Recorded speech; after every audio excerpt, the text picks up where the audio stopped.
Okay, sorry for the Marvel Comics reference, but as heroes go, I believe the frontline manager qualifies for some recognition. Arguably, the frontline manager has the most difficult task in an organization.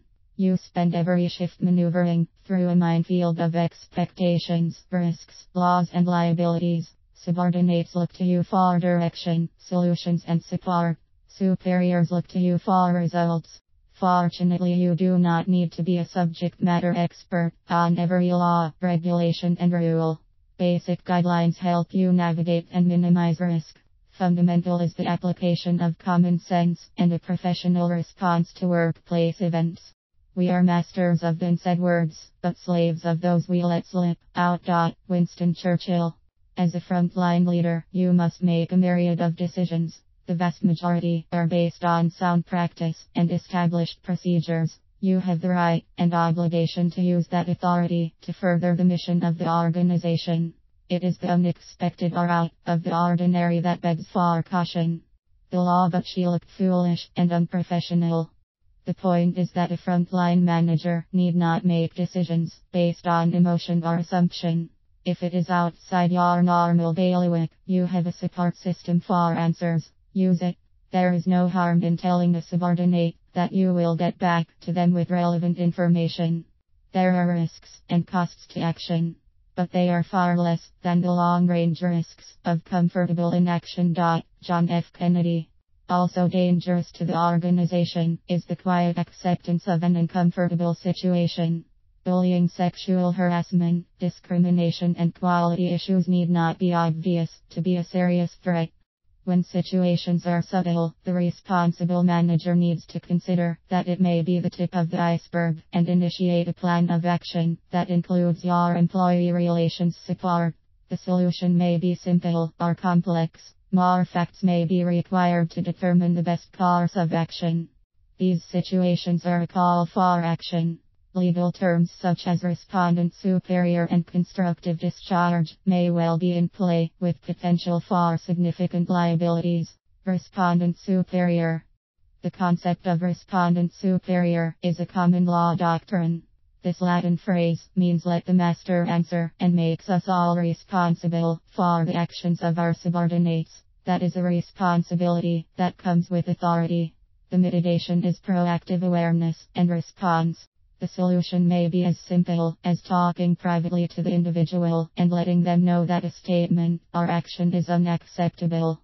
You may find that the individual was simply unaware that the behavior was inappropriate. Consider the conversation as a form of training that is just as important as any other workplace procedure. Then follow up by keeping a written record of the incident for the protection of yourself and the organization. But once you have witnessed or heard of an inappropriate action or comment, your antenna need to be fully extended until you are 100% comfortable the issue is resolved. Heightened awareness of the body English of the individual in question and their co-workers may be as important as witnessed spoken words or actions. If concerns remain, enlist the aid of your employee relations support. The organization needs you to be the eyes and ears and fair or not, sometimes the conscience of the system. There are dozens of cases where major U.S. corporations wrote 7 or 8-figure checks to settle claims of a hostile workplace. Working together, we can assure that never happens in our organizations. Constructive discharge. When early signs of workplace issues and concerns proceed unchallenged or unresolved, the concept of constructive discharge can occur. While the legal standard varies from state to state, the Supreme Court has made it clear that it can create considerable employer liability. If a workplace has been made so hostile or intolerable that a reasonable person cannot continue to work there and resigns, the law may consider it the equivalent of an unjust termination. That is the definition of constructive discharge. The legal bar is high, but there is no better place to eliminate the possibility than at the frontline manager position.